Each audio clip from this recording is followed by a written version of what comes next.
Hoje estamos aqui em mais um episódio do nosso podcast Animal. Eu sou o André Bucão, médico veterinário e apresentador desse programa. Hoje a gente vai conversar um pouquinho com a doutora Thalita. Deixar você se apresentar.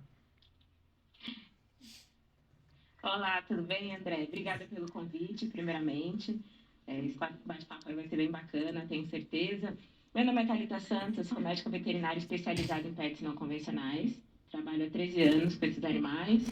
Já trabalhei em hospitais, em clínicas. Hoje, basicamente, eu atendo em domicílio, né? Então, eu trabalho bastante com viés comportamental, nutricional desses animais, né? E é minha paixão. Sou pós-graduada em clínica médica e cirúrgica de pets não convencionais e também sou pós-graduada em gestão e marketing veterinário. Legal. E como é que você resolveu ir para a área de pets não convencionais? Tem crescido bastante, né? Tem crescido bastante, tá? Principalmente pós-pandemia. Então, a gente tem uma mudança de cenário aí, né? Então, eu posso falar para você que 10 anos atrás, aproximadamente, quando eu comecei, a demanda era completamente diferente. Não só mudou o número de pessoas que adquirem esses animais, mas também a demanda, até mesmo a ideia sobre o que é ter esses animais. Hoje em dia, os tutores cada vez mais eles adquirem e muitas vezes antes de adquirir o animal eles já marcam a consulta para saber como cuida. Era uma realidade que a gente não via anteriormente, né? E eu escolhi essa parte, acredito que me escolheu. Desde criança, eu falava que ia ser veterinária de animais selvagens. Mas eu tinha uma visão romântica, eu achava que ia trabalhar no safari, alguma coisa assim, assistir os programas da NetGeo, então eu não sabia nem como fazer para chegar lá. E aí, com a faculdade, eu já entrei sabendo o que eu queria, eu não mudei de ideia durante a faculdade, só que eu entendi as possibilidades que eu poderia trabalhar, então optei pelos pets não convencionais. E como eu falei, é uma área que tem crescido bastante, né? Exatamente, né? Então a gente tem hoje em dia aproximadamente 40% dos animais domiciliados, eles englobam os pets não convencionais. A tendência, acredito, que seja isso sobrepor os cães e gatos. Então, assim, tem muito também a ver com a presença da internet, né? Então, a gente tem uma disseminação rápida de conteúdos relacionados a esses animais, cada vez mais espécies sendo permitidas que os tutores tenham em domicílio. Então, tudo isso favorece que seja um boom mesmo. E não acho que seja uma tendência, eu acredito que veio para ficar. E desses pets não convencionais, qual que é o mais comum?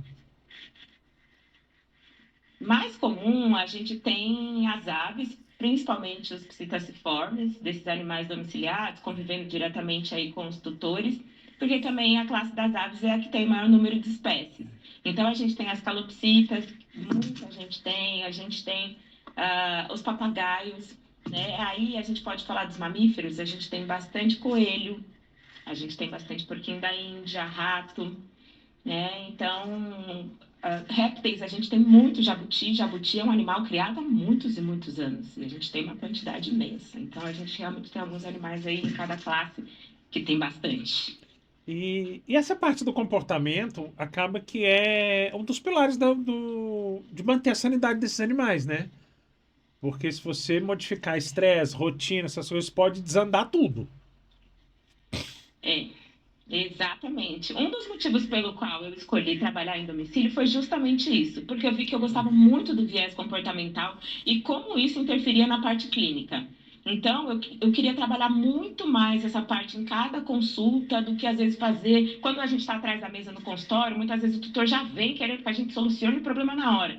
Então, eu queria passar por todo aquele processo detalhadamente. Por quê? Porque a grande parte desses animais, o problema que ele tem clínico, muitas vezes se originou da manutenção, da forma que ele é cuidado. Então, primeiro, antes de analisar a parte clínica, eu vou analisar todo o manejo, vou ver onde o animal vive, a relação dele com o tutor, porque tudo isso interfere no comportamento.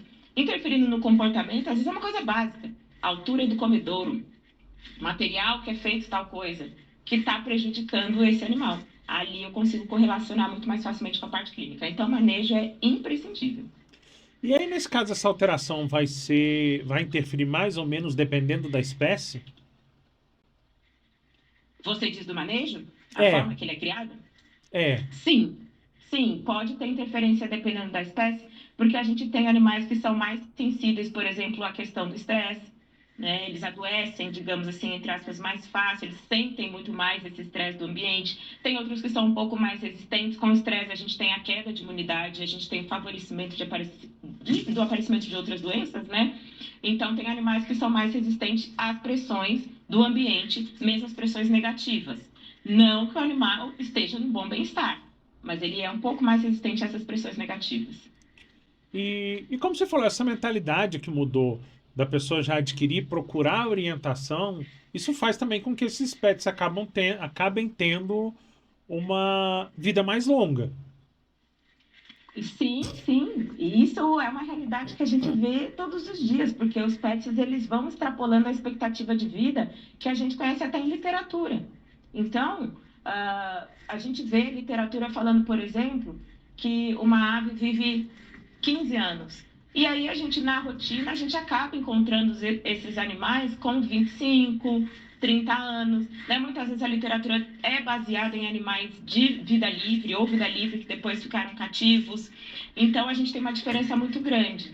E também essa longevidade tem a ver tanto com cuidado, né? E quanto mais tem interesse sobre esses animais, tem mais estudos sobre esses animais, a gente tem produtos melhores também. Então a gente tem desenvolvimento melhor de ração, os animais comem melhor e acabam vivendo mais. Realmente, eles estão extrapolando aí grande parte das espécies. E, e falando a respeito exatamente da questão da ração, né? Tem-se muito a ideia de que, por exemplo, coelho precisa comer cenoura, precisa comer isso.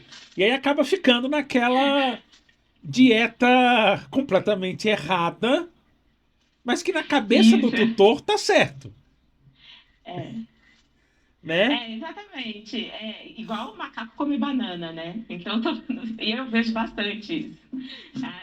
E assim, realmente a ração, né, ela vem para auxiliar o cuidado nutricional desses animais. Então, a gente precisa explicar para o tutor a necessidade da introdução dessa alimentação na dieta. Às vezes o tutor me pergunta assim, mas Thalita, eu não posso dar alimentação só natural? Eu falo, pode, desde que tenha um acompanhamento nutricional com um nutricionista de pets não convencionais. Senão, a gente precisa, né, fazer todo esse requerimento, balanceamento nutricional através da ração. Alguns animais, você citou bem o coelho, alguns animais como o coelho não têm alimentação base de ração, mas precisam. Porque o tutor tem essa ideia, às vezes, de ver, eu falo que é algo cultural. A gente cresce vendo o coelho comendo a cenoura, a gente cresce vendo perna longa. Então, uma pessoa sem instrução nenhuma, ela vai reproduzir aquilo que ela viu, né? E, infelizmente, acaba prejudicando o animal. E a gente tem alguns desses pets também que acabam, acho que o coelho é o mais comum de ir por impulso, né? O que também acaba complicando um pouco, porque, como você falou, a longevidade deles aumentou. Então tem que ter a consciência de que esse pet vai ficar com você um bom tempo. A começar assim, que pet dá trabalho. Qualquer um. Então, quando se compra no impulso, né? Ah, eu vi bonitinho, achei que era fácil de cuidar, a pessoa ela sempre vai ter um certo problema, ela vai se surpreender com os gastos. Então, a pessoa ela tem que estar disposta. Por isso que a gente fala, pet não é presente, porque não é um brinquedo. Então, muitas vezes, esses animais são vendidos também em grandes lojas, o porquinho da Índia, uma calopsita, um coelho, a pessoa vai lá passear, ou vai comprar até mesmo a ração para o cachorro, acha bonitinho e leva. Sem consciência de que aquele animal vive muito, muitas vezes e demanda, né, bastante cuidado, assim como qualquer um. E na questão das aves, principalmente calopsita, é algo que realmente eu tenho visto que cresceu bastante, né? O pessoal tendo, até porque ela interage um pouco mais, ela consegue aprender um monte de coisa. E ela cria também esse vínculo afetivo com o tutor. Totalmente. Todo um animal extremamente sociável.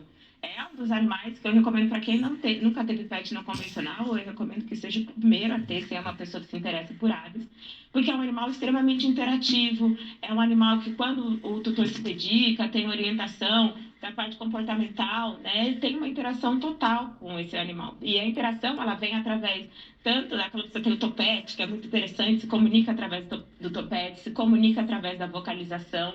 É um animal de bando, então na natureza eles são achados até em bando de umas 30 calopsitas juntas.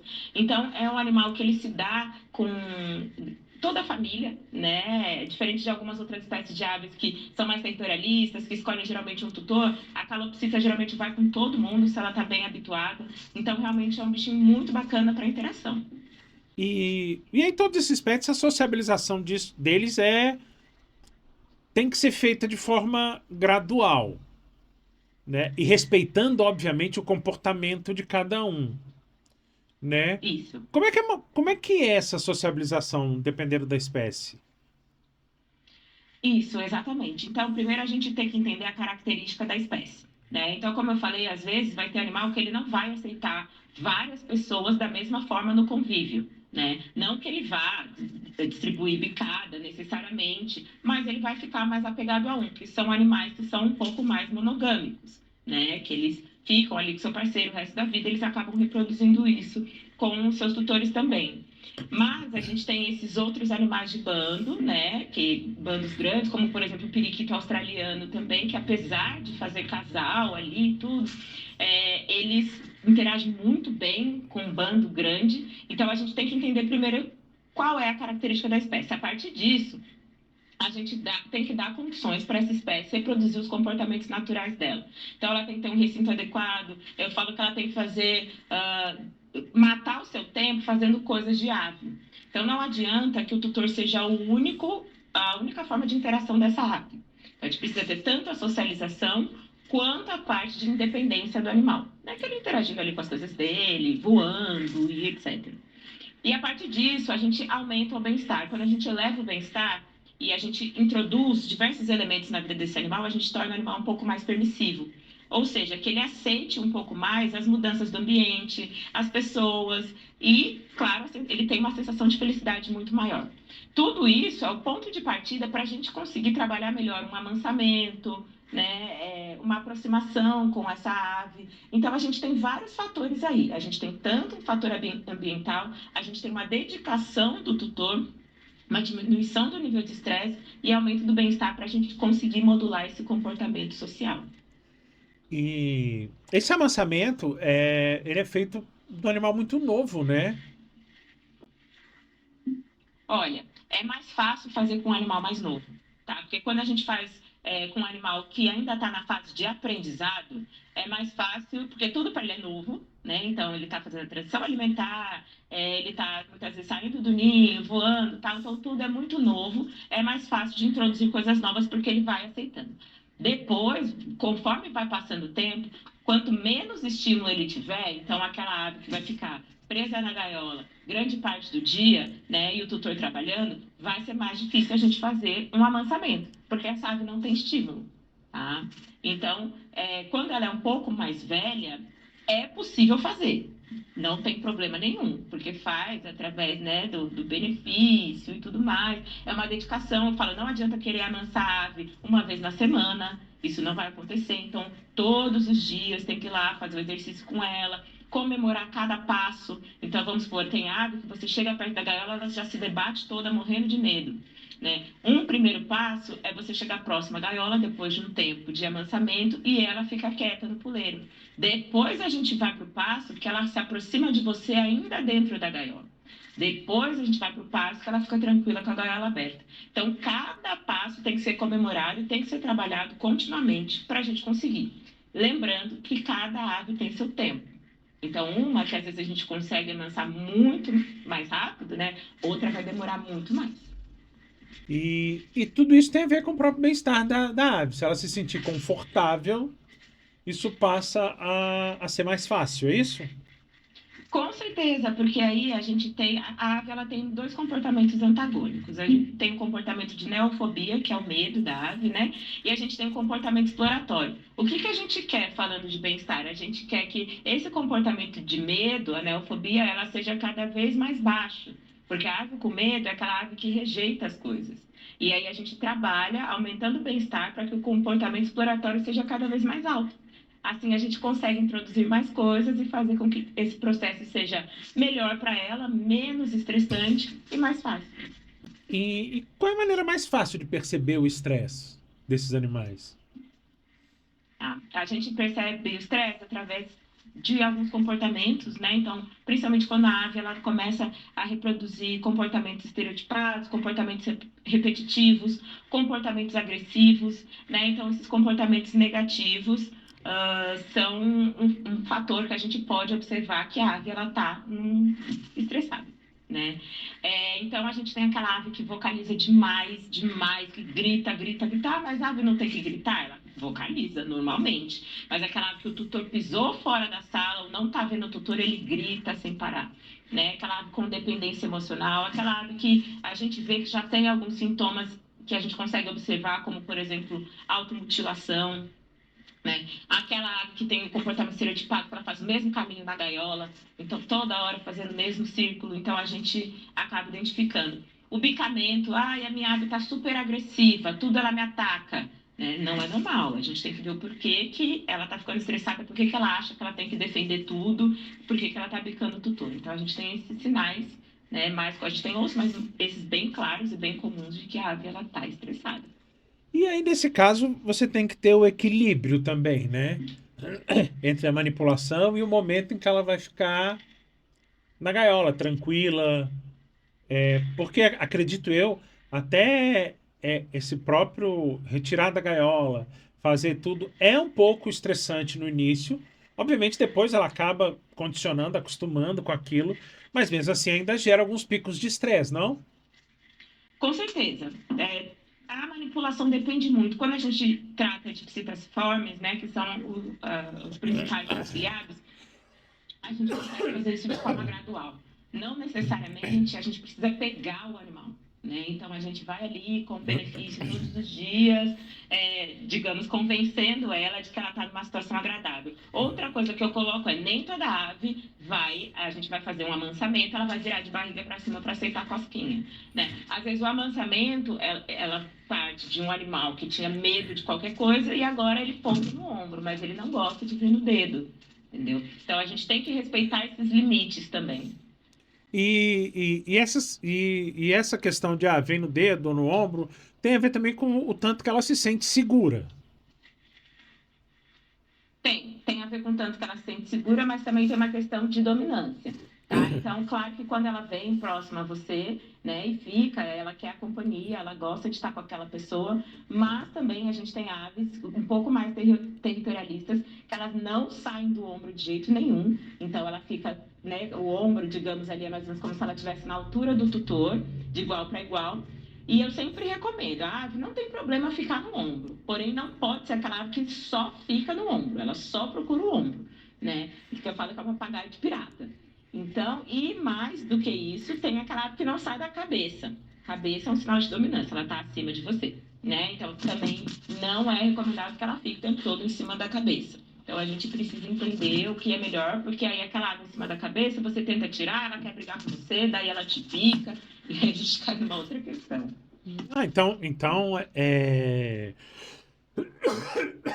Desculpa, que a rinite hoje está Imagina. atacada mesmo. Então, entender esse comportamento também vai fazer com que você consiga amansar ela para determinar exatamente o momento certo. E aí a importância de alguém que entenda do comportamento delas. Porque quando a gente entende a característica daquele animal, se é um animal mais medroso, se é um animal mais territorialista, né? Se é um animal mais afetuoso, que vem com mais facilidade, que é mais fácil de amansar, a gente entende, mapeia esse comportamento, a gente realmente consegue setorizar, entender melhor o que a gente vai fazer na situação do amansamento. Tá? Então, isso é bastante importante, sim. É, E outra questão que a gente pensou aqui a respeito do forrageamento, né? O que é o forrageamento? Olha, o forrageamento, ele o comportamento de forrageamento, ele é busca de alimento. Tá? É um comportamento desempenhado na natureza que os animais Eles ficam ali procurando o alimento, cada um de uma forma. A gente tem aves que ficam bastante no solo, procurando, né? Descem no solo em bandos para procurar juntas o alimento, porque na natureza a gente realmente tem uma escassez maior. Essas aves passam grande parte do dia forrageando, né? Buscando o seu alimento. A gente já tem estudos que dizem que na natureza, algumas espécies de psitacídeo, eles passam aproximadamente de 50 até 70% do tempo forrageando na natureza. Quando esses animais eles estão domiciliados, geralmente esse tempo cai para mais ou menos 30 a 50 minutos no dia. Nossa. Então, olha aí, a gente já encontra uma grande problemática do tédio da ave, do problema comportamental dela. Né? Uma das principais atividades que ela desempenha naturalmente, ela quase não faz quando está domiciliada. Então, o forrageamento que a gente coloca hoje em dia no domicílio, a gente também estimula esse comportamento exploratório, porque, no fim, né, ele não precisa buscar o alimento, mas a gente precisa fazer com que ele reproduza esse comportamento para preencher o dia, para deixar o animal feliz e etc. Então, o forrageamento que a gente coloca no dia a dia dessa ave é geralmente de busca. A gente coloca uma caixa, um ambiente com algumas coisas diferentes para ela buscar. E a gente pode utilizar também o componente alimentício, sendo a própria ração extrusada, ou seja, uma sementinha ali calculada na dieta do animal, para que ele faça essa busca, que é um comportamento natural. E ele é essencial para o bem-estar ou vai depender da espécie? Ele é essencial, né? Ele é essencial, todo animal forrageia. De alguma forma, ele vai forragear. Então, Aham.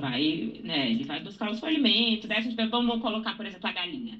A galinha fica o tempo todo se estando no chão, bica uma coisa, bica outra, bica uma coisa. Quando a gente vai passar por uma calopsita, a calopsita coloca o biquinho lá no pote de comida. Se não é, até mesmo se a raça estrusada, ela forrageia também, porque aí ela mexe num grãozinho, mexe no outro, mexe num, joga um fora.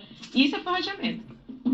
Então, acaba que você consegue também determinar o bem-estar do animal pela forma com que ele está fazendo isso, ou não? Não necessariamente com a forma que ele está fazendo, porque ele vai sempre fazer, tá? Aham. Mas o bem-estar dele vai depender do tempo que ele forrageia. Isso interfere. Hum. Então, Ah, é extremamente importante então, que você consiga meio que simular um ambiente natural. Seria isso? na verdade, o que a gente procura fazer? A gente procura dar o máximo de possibilidades para que aquele animal reproduza o comportamento natural dele. Pode ser através de um brinquedo, por exemplo, né? Então, tem um brinquedo que a ave faz determinado movimento que diz respeito ao movimento que ela faria normalmente na natureza. Então, a gente está incentivando que ela reproduza um comportamento natural. Né? Uma ave que voa, por exemplo, né, que não tem as asas aparadas, ou que tem a possibilidade de voar pelo recinto. É um comportamento inato, a ave é programada para voar. Então, com certeza, o bem-estar dela vai ser aumentado. Então, quanto mais a gente conseguir fazer a ave reproduzir esses comportamentos essenciais, naturais para ela, com certeza o bem-estar ele vai estar maior. É interessante. É que acaba que eu fico muito fechado no meu mundo, que é cão e gato. Né? É o que eu não tinha pensado dessa forma, né? Porque aí para essa parte não convencional, a minha ideia é basicamente a do tutor que não sabe nada. Né? E eu dou graças a Deus hoje em dia que a veterinária expandiu bastante, porque você consegue ter cada um no seu quadrado, Isso é verdade. né? Porque é E muita coisa também, né? não, eu vejo essa parte, principalmente pets não convencionais, acaba que são muitas espécies, muitos pesos, muitas diferenças de metabolismo, Uhum. que acaba também meio que surtando, que acaba que é muita informação, né? Não, tudo bem, porque a gente também surta. Então, então tá tudo certo, até porque na medicina veterinária de pets não convencionais, a gente também tem que lembrar que cada dia aparece um pet não convencional diferente. Então a gente mesmo tem que estar falando, meu Deus, agora estão criando tal coisa. E agora? E aí a gente tem que estar numa constante atualização. Qual foi o mais diferente que você já atendeu? Olha, eu já atendi uma espécie que, assim, ela não é um crested gecko, uma lagartixa exótica. É uma espécie que até algumas pessoas têm aqui no Brasil, mas não é uma espécie nada comum. E foi uma situação muito interessante. Então, acho que foi a junção da espécie com a situação, né? Eu fui chamada por uma empresa aérea que veio me buscar, falou assim: olha, eu tenho um animal retido no aeroporto e preciso que você vá lá porque precisa de um médico veterinário para coletar determinado exame. Ele está lá, mas precisa coletar determinado exame para a gente conseguir destinar esse animal. Lá eles têm esse controle, eles têm um médico veterinário, mas o local que estava exigindo, né, precisava de um veterinário particular que fizesse essa coleta. Né? Eu falei, tá bom, me buscaram em casa, me levaram lá no aeroporto, é todo um trâmite para conseguir entrar nas dependências do aeroporto, né? A parte que a gente não vê. Famosa área Então, me restrita. senti. Área restrita, me senti assim, num programa de televisão, né? É totalmente atípico em relação ao meu trabalho. E aí era para atender essa lagartixa exótica que veio, se eu não me engano, de Portugal, chegando num voo de Portugal.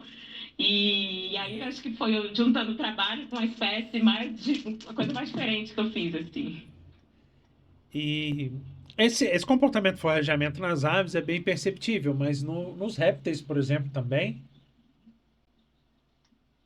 Olha, a gente pode perceber também, né? Então, na verdade, eu vou dar um exemplo, o jabuti, né? O jabuti é um animal errático, um animal que anda muito, né? Quem tem jabuti, convive com jabuti, sabe que essa história de que o jabuti é devagar é mentira, porque quando você olha o jabuti já foi. E o jabuti, né, quando ele está no momento de buscar comida, está no momento bastante ativo do dia, nas horas mais quentes do dia, sob o sol, ele anda, ele bate num lugar, ele vai para o outro. Se ainda não está a vasilha de alimentação lá, ele vai atrás da vasilha de alimentação e anda. Então, a gente vê através desse comportamento, esse andar, que é um comportamento de forrajamento, de busca de alimento também, Hum, de exploração e busca.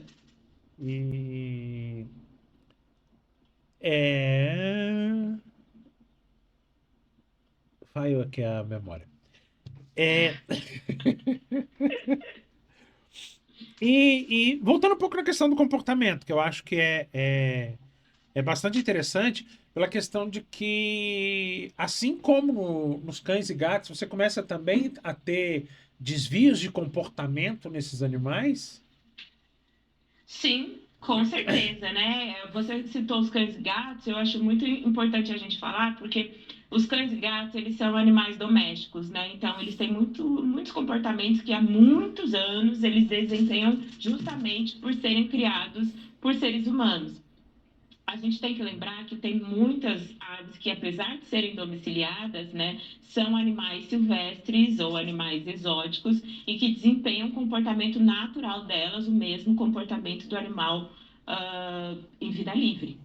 Tá? Então, é claro que a gente, para esses animais, o domiciliado tem uma pressão muito maior do que em relação aos cães e gatos. Então, a gente tem uma facilidade muito maior de ter comportamentos indesejados quando esses animais estão cativos. Né? Justamente por isso, porque são animais ainda, não digo nem muito próximos dos animais selvagens, mas são animais que têm comportamento de animais selvagens. E aí, quando a gente fala nas aves, geralmente são. Obviamente, se você não pegar uma arara, um negócio assim, eles são geralmente muito pequenos. E o comportamento agressivo, às vezes, vai machucar menos do que um réptil ou algum outro mamífero. Olha, não necessariamente, tá? Depende da espécie, que o grau de dano na pessoa vai causar, né? Então, a gente tem animais menores que podem causar danos expressivos. Então, por exemplo, eu falo que um dos bicos, para mim, mais poderoso, é claro que não comparando com o marara, mas dos pequenos, o agapornis tem uma bicada extremamente dolorida. Esses animais que têm o bico um pouco mais largo, é muito dolorido. O ringneck, o agapornis, que apesar de ser muito pequenininho, ele causa um dano que não é nada agradável. É claro que quando a gente fala de marara, A arara, ela realmente ela pode, né, causar um dano muito maior. Mas a gente tem uma questão de temperamento também. A arara, num geral, uma arara que está ali domiciliada, ela vai muito mais fácil, é muito mais tranquila do que muitos animais menores. Mas se a gente fala, por exemplo, de um réptil, de uma corn snake, né, o potencial do dano dela, às vezes acaba sendo muito menor do que o de uma ave. Então ela tem a boca bem pequenininha, né? Ela vai causar ali alguns machucadinhos por causa da dentição, mas eu, sinceramente, acho uma bicada bem dada muito pior. E. Pode falar. A gente vai ter uma questão de infecção também. É muito mais fácil, é claro, uma mordida de uma serpente ela infeccionar, né, do que uma bicada de uma ave. Mas o grau de dano, aí depende. E aí, voltando um pouco nessa questão que você comentou a respeito da gente saber qual é o comportamento da ave, né? Como eu falei, às vezes pelo impulso, até a própria arara, por exemplo, a pessoa pensa, vou ter uma arara porque é um bicho bonito, não sei o que, e aí bota numa gaiolinha pequena, e aí começa a ser aquela arara que vai vocalizar excessivamente, né? Como é que a É gente consegue exatamente isso. minimizar isso? Primeiro lugar, adequando o recinto, adequando o lugar. Antes disso, não tem o que fazer. Então, essa é uma realidade que acontece, tá? Já vi pessoas que foram bem, compraram arara lá, com nota fiscal, anelhada, maravilhosa, tudo certinho, investiu numa arara, e aí comprou um viveiro médio. E aí a arara passa grande parte do dia no viveiro médio. Não existe viveiro, esses prontos, que contemple o tamanho de uma arara, né? É, no máximo, um dormitório para ela. E aí, parará, ela grita demais, reclamação de vizinho. Nossa senhora, e vizinho querendo processar, porque a arara já vocaliza alto normalmente. Imagina uma arara com vocalização excessiva, né? Já peguei de uma família que doou a arara que tinha, era uma arara de 2 anos de idade, um bebezão. Não fazia nada para ninguém, só queria ficar junto. Depois que compraram a arara, descobriram que metade da família tinha medo da arara, porque era muito grande. E aí, ai, a arara voa, todo mundo morre de medo, tem medo da arara picar e atacar. E a arara lá brincando, um bebezão, um amor. Só que as pessoas tinham medo da arara. Então, assim, a primeira coisa que tem que fazer para conseguir controlar esse animal, né, principalmente picadas excessivas, vocalizações excessivas, é ajustar. Então, para você ter uma arara, você tem que ter um espaço adequado. Eu falo, olha, você quer que eu venha aqui, resolva o seu problema em relação a isso, isso, isso? Em primeiro lugar, você vai ter que mudar isso aqui. Como? Não sei. Aí vai ser investimento, você sabe a logística da sua casa, da sua família, mas não adianta eu vir aqui prometer milagres para você se isso não mudar. E atender a domicílio acaba sendo mais prático, né? Porque, como você falou, você consegue perceber o ambiente. É mais fácil, nesse caso, você perceber esses desvios de comportamento e tentar ajustar. Eu acho que sim, justamente por gostar muito dessa parte de comportamento e querer, né, trabalhar ela muito bem, foi porque um dos motivos pelo qual eu escolhi o domicílio.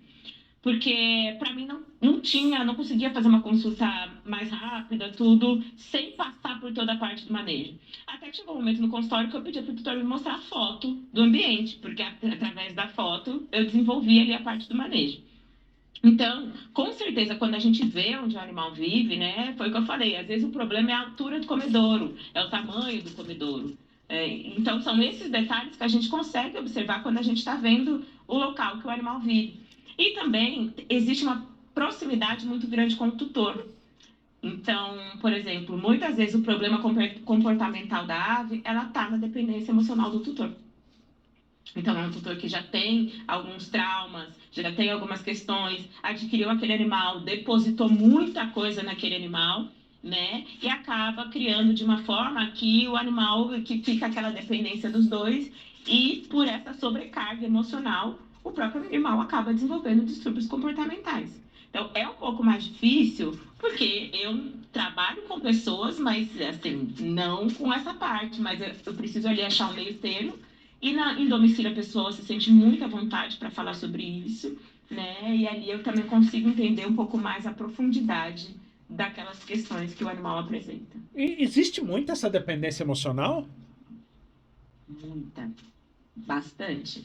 tá? Porque também, muitas vezes o animal, ele vem entra na família como um animal de suporte, como um apoio, como um preenchimento do dia da pessoa. Então, acaba muitas vezes a pessoa está em luto, né? A pessoa tem algumas outras questões, e aí algumas doenças, né? E ela acaba adquirindo o animal como forma de conforto, o que não tem problema nenhum. Mas, dependendo do caso, realmente acaba indo uma demanda muito maior para esse animal. E isso está relacionado a essa sociabilização também? Do animal com tutor, É. olha, sim, porque isso determina, né, a forma que o tutor interage com ele, determina a forma que o animal vai viver, a forma que o animal vai ser sociável. Geralmente, esses animais, eles ficam bem sociáveis, pelo menos com o tutor, né, porque tá sempre junto, o tempo todo junto e tal, mas, ao mesmo tempo, é uma coisa que eu sempre falo, uma coisa é ser sociável, outra coisa é ser dependente. Né? Então, esse animal, ele acaba ficando dependente também do tutor. Eu vejo questões, porque o que eu pego muito, né? O mimo, vou mimar. Então, eu gosto muito desse animal, eu vou mimar ele o máximo possível. Esse mimar não necessariamente está fazendo bem para o animal. Então, às vezes, eu pego animais que estão tomando papinha com 10 anos de idade. Né? Por que esse tutor está dando a papinha? Porque ele não quer perder aquele vínculo do bebezinho e etc. E o animal já está ali com uma hepatopatia, alguma coisa assim, né? Tá obeso e tal. Então, tem essa questão. E o animal fica muito sociável ao tutor. E aí, a gente tem uma dificuldade muito grande de tirar essa papinha, de mudar isso por quê? Porque o animal está dependente. Então, né, isso interfere na questão comportamental dele, interfere na socialização. Então acaba que o comportamento ele está muito relacionado também a como o tutor vai lidar com aquilo. Isso, o comportamento do animal ele está completamente atrelado às possibilidades que são apresentadas ali para ele. Então, o tutor que ele passa o dia todo fora trabalhando, o animal ele vai ter um comportamento. O tutor que fica o dia inteiro em casa com o animal o dia todo no ombro, pode ser o mesmo animal, vai ser desempenhar outros comportamentos de uma outra forma. Então, sim, é totalmente, né, não totalmente, mas grande parte modulado pela forma que ele interage. É interessante, porque tem-se muito a ideia de que são animais que não interagem, né? E eu tenho visto muito através de internet, rede social e tudo, que não é bem isso, né? E o que a gente vê, assim, que pelo menos assim, dos vídeos, o que parece ter uma interação muito boa é a cacatua. Cacatua é a mais comum, cacatua galerita, temos a cacatua alba, também são animais incríveis, incríveis, realmente muito interativos. Mas eu vou falar para você que qualquer espécie interage, até peixe. Né? Então já vi peixe seguir o tutor ali dentro do aquário, saber qual que é o tutor que está chegando. Todo animal interage, né? Eu já vi jabuti com ciúmes. Então, o jabuti, ele ficava com ciúmes, o rapaz, ele, né, começou a namorar e o jabuti ficou com ciúmes e mordia determinada pessoa. Então, assim, né, são comportamentos que a gente muitas vezes não tem isso descrito, né? Mas é uma coisa, situações que a gente observa que realmente acontecem, tá? Então, todo animal interage, de alguma forma interage. Uhum. Eu tinha uma amiga minha que ela tinha um papagaio, que dependendo se ele não gostasse, ele descia do puleiro e corria atrás mesmo. Mesmo. É, E se exatamente. tomar uma bicada daquilo ali no calcanhar não é legal, não. Dói muito. Então aí a gente tem, né, uma questão desse papagaio bastante territorialista, né, possessivo. Então são comportamentos que podem ser neutralizados. Então se a gente colocar aí alguma coisa para ele se distrair mais, diminuir essa dependência, a gente consegue fazer com que ele pare de dar um corridão nas pessoas. E a gente tem visto a questão também de algumas aves que são bastante inteligentes. Né? Estimular esses exercícios, por assim dizer, ajuda também a minimizar esse estresse do animal? Sim, mas a gente tem que saber até quando, tá? Ah, É igual eu falo assim, eu vou colocar um canto de uma ave, né, para a ave aprender a fazer igual, né? Até que ponto você vai deixar aquilo reproduzindo para a ave ouvindo, para ela fazer igual? Então, também a gente tem que dosar até onde isso é benéfico. Tem que tomar esse cuidado. Porque também isso tem muito a ver, a ave ela é muito inteligente, ela aprende, né? A gente tem os psitacídeos que eles são incríveis na questão da fala, uns mais, outros menos. Então, a gente tem que prestar atenção com a expectativa, né? Porque às vezes um animal que a gente vê que fala muito, né? Tem muito essa questão da fala. O animal fala muito, aprende muitas palavras, o tutor adquire o animal já com a ideia de que aquele animal vai falar um monte. De repente, não é um animal que é muito, não vocaliza tanto nesse sentido de falar palavras, de reproduzir. O tutor vendo que ele não está reproduzindo, está frustrado e não está reproduzindo o que ele quer, vai lá e deixa a música ligada e deixa a outra ave falando o tempo todo no YouTube para ele ficar ouvindo todos os dias, né? Então, esse condicionamento, ele pode virar um condicionamento estressante. Você condicionar a ave, brincando com ela, falando com ela todos os dias, a ave vai encarar isso como uma diversão, porque ela está socializando com você, ela está interagindo com você, e ela vai aprender através da mimetização dos sons que você está fazendo. E vira uma forma de comunicação com o tutor. Então tem que tomar muito cuidado com essa parte da interação. Até que ponto e como vai ser feita essa interação para que o animal aprenda, né? Porque sim, pode virar um fator estressor. E eu pergunto porque algum tempo atrás eu vi uma notícia, acho que foi em um zoológico, que tiveram que separar uns papagaios lá, porque eles começaram a xingar todo mundo, e aí um ria do outro, e aí esse trem virou o furdunço. Isso é uma realidade, porque assim, eu também já estudei insetas e chegava a apreensões de papagaios e eles iam para o mesmo recinto. Tinha um papagaio que xingava, tinha um papagaio que pedia para dar o pé, tinha um papagaio que cantava o hino do Corinthians, um ensinava para o outro e virava, imagina o caos. Né? Então, realmente, um aprende com o outro, já chega falando alguma coisa, e aí, se você tem animais, né, que são para visitação, para contemplação ali no zoológico, o animal está xingando um monte de palavrão, eu acho que vai ter muito problema mesmo. Eu vi essa notícia, acho que eram 4. E eles começaram a aprender um com o outro, e aí eles tiveram que separar, porque realmente virou caos. Virou caos. Porque você imagina durante uma visitação do zoológico. Meu Deus, tira da visitação, não pode mais. Proibido. Sabe? E aí você consegue, obviamente, e a verdade é que a grande maioria dos vídeos que a gente vê são esses papagaios às vezes xingando e coisa, porque o povo acha bonitinho. Né? E é legal uma vez ou outra, mas você chegar em casa e ter o bicho que fica gritando um monte de palavrão, um monte de coisa, não fica legal. Não, eu quando vejo esses vídeos na internet, eu sempre me pergunto, tá, ele aprende através da reprodução da palavra. Quem foi que ficou falando isso incessantemente? Ou o que estava acontecendo nessa casa? Pra ele aprender, né? Para o tempo todo isso ser reproduzido e ele aprender. Às vezes eu fico até preocupada. Eu falo assim, que ambiente é esse que ele tá vivendo? Eu não tinha pensado desse jeito, não, mas é verdade. Porque pra ele aprender a falar... O papagaio, ele fica assim, vai apanhar. Vai apanhar. Fica assim, gente, por que ele tá reproduzindo isso? Eu tinha uma colega minha de faculdade que ela tinha um que gritava já vai. A gente batia na casa dela, era uma bosta. Porque não tinha ninguém em casa e ele gritava e a gente esperando. Cara, era muito ruim. Era muito ruim. O curioso é que a voz é igualzinha, né? O timbre ali da voz. E aí você realmente acha que uma pessoa, quando imita a criança chorando, né? Você acha que é uma criança chorando. Então acontece isso. O vizinho denuncia maus tratos com a criança e não é a criança que está chorando, é o papagaio. Eu vi um vídeo também, acho que foi nos Estados Unidos. Que, inclusive, o cara tá arrumando o carro e chega a polícia porque o papagaio tá imitando uma criança chorando e gritando socorro. E aí chamam a polícia. A hora que o povo chega, ele vai lá dentro e busca o papagaio.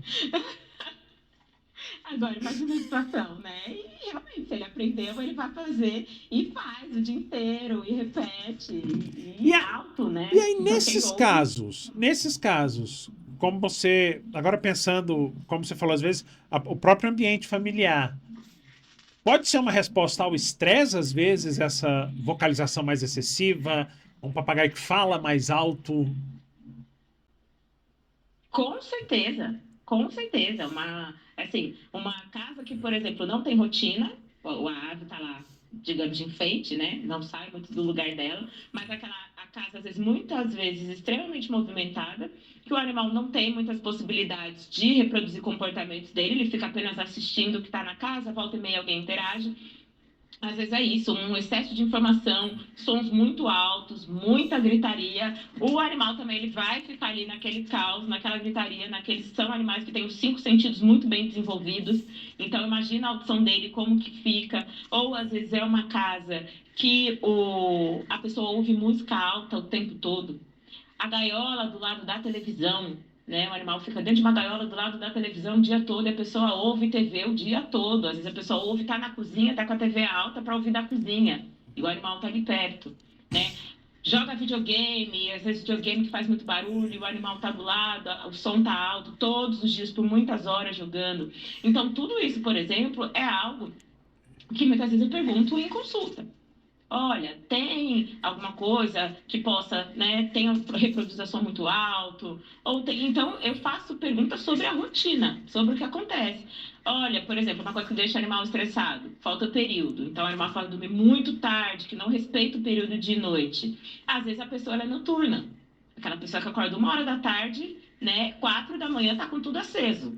O papagaio vai ter problema, ou qualquer ave que seja, vai ter problema, não respeita o período de sono. E às vezes é nisso que a gente pega o problema da automutilação. Então, obviamente, sim. Se você quer ter uma ave, adeque ela à sua rotina, né? Na verdade, não é adeque ela à sua rotina, é encaixe a sua rotina no comportamento dela. Exatamente. Então, se você tem esse tipo de animal, né, todo animal demanda um tipo de responsabilidade, um tipo de mudança, uns mais, outros menos. Ter ave em casa demanda bastante coisa. Mudança de rotina, atenção, dinheiro. Eu sempre falo, é muito importante falar, né, que tem o seu gasto, tá? Então, precisa ter recursos para conseguir dar tudo que o animal precisa. Porque isso vai refletir na saúde. E isso vai trazer problema mais para frente. Quando eu atendo um tutor, ele está resistente em fazer mudanças, eu mesma falo, olha, então não faz sentido você me chamar. Não faz sentido você pagar uma consulta médica. Porque se isso não for mudado, não vai ter saúde. Essa ave estará constantemente doente. O problema dela, pelo qual você me chamou, não será resolvido. O meu trabalho não será feito. Então não tem por que você gastar esse dinheiro só para passar em consulta e não fazer mais nada. Porque esse animal não vai ter saúde de qualquer forma. E é muito importante ser claro, sabe? E não deixar que o tutor faça aquilo que ele quiser, que ele tem em mente. Ah, não, mas sempre viveu assim. Tem problema não? Tem problema sim. Tá? Precisa mudar, precisa fazer diferente. Então eu falo que o cuidado, né, uma ave estar bem, um animal estar bem, não requer só amor. Porque ninguém vive somente de amor. O amor é muito importante, a atenção, o carinho, são pilares extremamente importantes. Mas esses animais precisam de muitas outras coisas para viver bem. E, então, por exemplo, como você citou esse caso da pessoa que é mais noturna. O ideal seria que ele tivesse, se ele quer ter uma ave que tenha um hábito mais noturno. Que na verdade só se ele tiver uma Coruja. coruja, né? Dependendo da coruja, inclusive. Né? Então, aí realmente a gente tem corujas que têm atividades bastante diurnas. Então, vai depender, mas ou ele vai ter que mudar os horários dele, ou ele vai ter que acordar mais cedo. Muitas vezes a pessoa ela tem o hábito de acordar mais tarde, mas não necessariamente por causa do trabalho, e vai ter que mudar a rotina dele. Bom, eu vou ter que começar a acordar um pouco mais cedo, porque eu resolvi ter uma ave diurna. Então, vai ter que mudar sim. Não tem opção de eu falar assim, olha, faz o seguinte, faz a ave acordar 1 da tarde com você. Não, não. Não, É, não, porque aí você, não tem que você fazer muda o isso. que é natural daquele animal, né? É. Exato, como a gente está falando de bem-estar, a gente está falando de comportamento natural, né? O que eu disse antes, né? Estimular ao máximo a reprodução dos comportamentos naturais. Então, eu não quero que essa ave fique acordada no período da noite. E é tranquilo mudar isso na cabeça do tutor? Olha, a gente tem que usar alguns gatilhos de persuasão, a gente tem que saber muito bem como colocar. Eu falo que quando a gente faz uma consulta para o tutor, né, que grande parte da consulta é, na verdade, uma consultoria, é uma explicação, a gente precisa educar esse tutor. Por que eu gosto da palavra educar? Porque quando a gente educa, a gente faz com que esse tutor mude a mentalidade dele e entenda o porquê ele tem que fazer aquilo. Se a gente só passa a informação, muitas vezes ele não vê o porquê. E passar a informação mesmo assim tem que saber como fazer isso. Não adianta eu vir cheia de academicismo, eu vir citar o autor XYZ, por isso que ele precisa mudar a alimentação. Eu vou sair dali, ele vai falar, não entendi nada, ficou falando um monte de coisa, não, eu não vou mudar isso não, a ração tá cara, entendeu? Agora, se eu conseguir explicar de forma que ele entenda, realmente mudar essa mentalidade, falar, olha, por causa disso, disso, disso, disso, né? Precisa mudar, senão vai acontecer isso, isso, isso, de uma forma muito clara, que ele entenda mesmo. Todo animal que ele tiver depois daquele, ele já vai pensar, o que eu preciso fazer para que esse animal fique bem? Como é que eu preciso dar essa alimentação? E aí a gente atingir esse sucesso. Então, realmente, tem que ter muita paciência, né? Eu gosto muito do trato com o tutor. Às vezes tem profissional que fica, ah, meu Deus, tutor, né? Tem pessoas e pessoas, é claro, né? Mas é muito importante, porque só através do tutor e do entendimento dele a gente consegue chegar na manutenção de uma boa vida para aquele animal que a gente está atendendo. Não, eu acho muito interessante essa questão de que você, muitas vezes, quando você vai lidar com um tutor, você às vezes tenta falar de uma forma que ele pense assim, ah, ó, como ele sabe, ele conhece, usando muito termo técnico e tudo, mas como você falou, terminou aquilo ali e falar, beleza, não entendi nada, mas ele fala bonito. É, exatamente. Ah, tá, muito legal, mas acho que não serve para mim, não vai fazer diferença aqui, não. Aqui eu cuido do meu jeito, tá tudo certo, e também não te chama mais, porque não viu sentido, não viu sentido em nada ali. Né? E aí você acaba desse jeito conseguindo explicar e conseguir o seu objetivo, que querendo ou não é o bem-estar daquele animal. É, é o que eu falo assim, se eu, por acaso, eu volto numa casa e está exatamente do jeito, né, que da última vez que eu passei as orientações, eu me cobro, eu falo, peraí, o que faltou eu passar para esse tutor entender que isso precisa mudar? Então eu vou, aí eu sempre falo também, ó, vou dar bronca aqui, hein? Cadê aquilo que eu falei que tinha que fazer diferente? Eu vou falar tudo de novo, mas da próxima vez eu quero ver pelo menos alguma coisa diferente aqui. Então a gente tem que ter esse traquejo, sabe? Para a gente conseguir fazer essas mudanças. Tem aves que eu acompanho já há 6, 7 anos que saíram de uma gaiola pequenininha de ferro e hoje vivem num viveiro com acompanhamento de médico veterinário meu, acompanhamento de biólogo para montar o recinto, sabe? Então, assim, tudo isso foi um trabalho de anos. Ah, isso é legal, né? E outra questão que o povo passou aqui é a questão do pet vet. Você é a embaixadora, correto? Isso. E como que você se tornou a embaixadora? Olha, eu vou responder muito claramente, não sei. Felizmente eu recebi esse convite, né, pela primeira vez ano passado, com muito carinho. Eu conhecia pouco da Feira Pet Vet.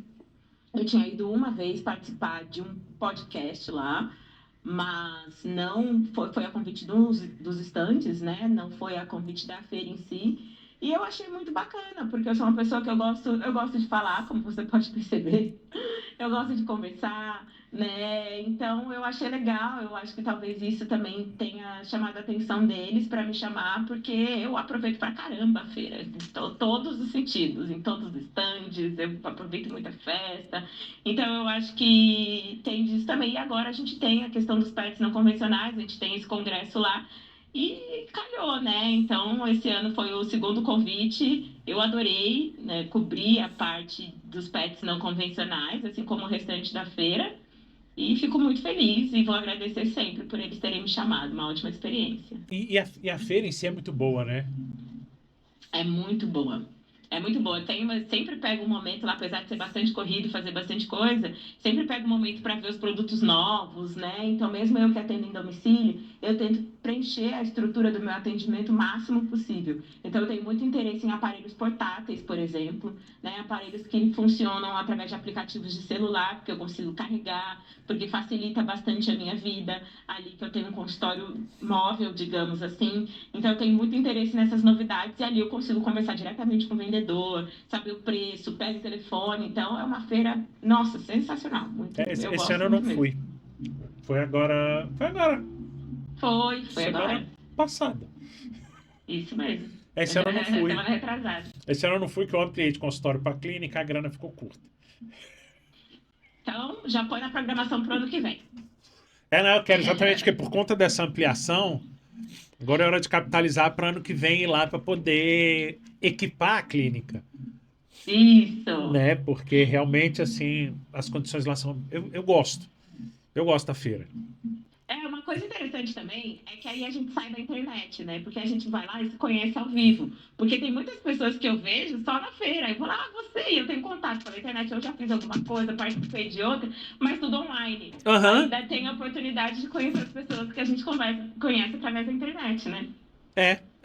Eu conheci algumas pessoas na primeira vez que eu fui, alguns que vieram até aqui, né?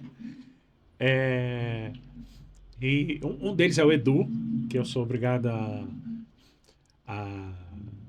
a falar, que é o do Moradores de Rua e Seus Cães, que eu acabei trazendo a ONG pra cá, pra Brasília. Aham. Então, também cria esse network legal, né? É. De áreas diferentes, de pessoas diferentes, né? É bastante interessante a situação em É. si, né? É, uma coisa que eu busco na minha rotina, assim, quando eu vou interagir com outros profissionais, é buscar profissionais que não são da minha área. Né? Eu gosto muito porque eu acho a medicina veterinária ela é uma só. Então tem muita coisa, por exemplo, eu conversar com um médico veterinário de cães e gatos comportamentalista, eu vou aprender muita coisa. Né? Se eu for conversar com um nutricionista, eu vou aprender muita coisa que eu posso transpor. A gente, na medicina de pets não convencionais, a gente também transpõe muita coisa da medicina veterinária de cães e gatos, que está muito mais à frente. Né? A gente utiliza muitos produtos e etc. Então, é muito interessante para mim eu ter contato com esses outros profissionais. Porque já me dá insights diferentes, eu aprendo coisa nova, também aprendo novidades que estão chegando, que vêm aí, trabalhos novos. Então, eu acho sensacional, gosto muito. Né? Bom, pra gente distrair um pouco, tem aqui separado perguntas rápidas. Tá.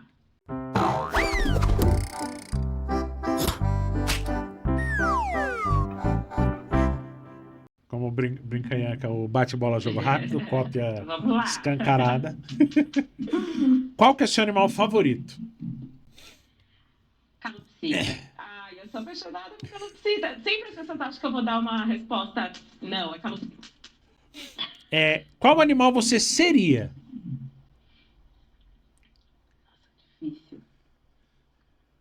Eu seria uma cacatua. Quais que são os maiores desafios dentro dessa parte de trabalhar com sociabilização e comportamento dessas aves? A diversidade de comportamentos, a diversidade de espécies. Um sonho. Esse é bem genérico. Um sonho é que eu continue exercendo a minha profissão até o fim da minha vida, assim, até o fim da minha vida de profissional, né? Que eu posso continuar, porque eu já vivo um sonho. Se você pudesse ter alguma característica de algum animal, qual seria? Olha, eu acho que eu gostaria de cavar túnel igual o coelho cava. Às vezes me tocar no meu túnel. Ah, tem algum filme, desenho ou série que tem algum animal que você goste? Tem. Precisa ser pet não convencional? Não. Ai, eu amo Coragem com Covarde. Eu atendi outro dia um cachorro que chama Coragem exatamente por conta do Ai, eu amo desenho. esse desenho. Eu acho o máximo, eu amo. Tem algum animal que você tem medo? Tem. Grandes animais. Cavalo, vaca. Um pouco de receio. Pior é minha filha que tem medo de pombo. Pior que não é incomum, viu? Não faz Não nada. é. Não faz nada. Ali você chega Exatamente. perto, ele vai embora. Exatamente. Qual que é a melhor parte de trabalhar com as aves? A melhor parte, eu acho que tudo é uma surpresa. Então, eu nunca sei o que eu vou encontrar. E eu acho que isso dá um ânimo para a vida. Nunca vai ter tédio. E falando um pouco da questão do forrageamento, vocalização, sociabilização, qual que é o maior mito dentro desse tema? Do forrageamento, É, que é somente uma brincadeira. Que é um brinquedinho para ave, né? É um brinquedo, vou botar um brinquedo. Não, o forrageamento, ele é necessário e ele precisa de estratégia, precisa saber ser feito para atingir determinado objetivo. e tem algum que seja da sociabilização? Que basta interação com o tutor. Então, Bom, só ter o tutor basta para ele ser sociável. Não, precisa de, como a gente conversou, diversos outros fatores para a gente trabalhar o comportamento social dele. bom, o pessoal separa aqui também a questão da dica, né?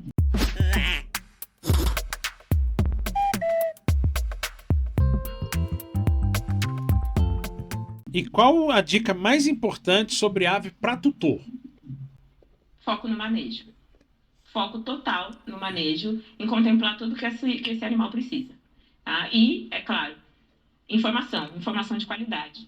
Hoje a gente tem um boom de informação, o que é muito bom, mas ao mesmo tempo o tutor tem dificuldade de separar o joio do trigo. E às vezes sem querer e sem um auxílio profissional acaba fazendo alguns manejos que acabam sendo prejudiciais para esses animais. E que dica que você daria para veterinário estudante que quer partir para essa área?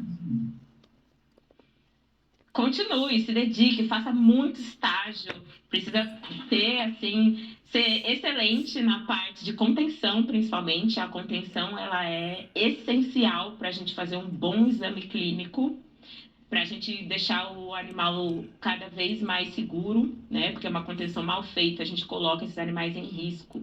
Então, trabalhe muito a contenção, continue, é uma área maravilhosa, né? Então, essa é a dica e esse incentivo que eu dou aí para os estudantes. E queria agradecer, né? Eu acho que eu gosto de trazer esses temas mais diferentes, porque a gente consegue primeiro mostrar para quem está assistindo como a veterinária é ampla, né? Sim, com certeza. Tem de tudo e mais um pouco. Redes sociais, para quem quiser mais alguma informação. Bom, nas minhas redes sociais, você pode me encontrar no Instagram como @vetexotica_. Também tenho as minhas redes sociais para os meus materiais e cursos, @vetexotica_educa. Então, vocês me acham por lá, podem falar comigo, podem ter muitas informações sobre pets não convencionais, e quanto mais informação, melhor. Obrigado mesmo. Eu que agradeço, fiquei muito feliz, adorei o bate-papo. Né?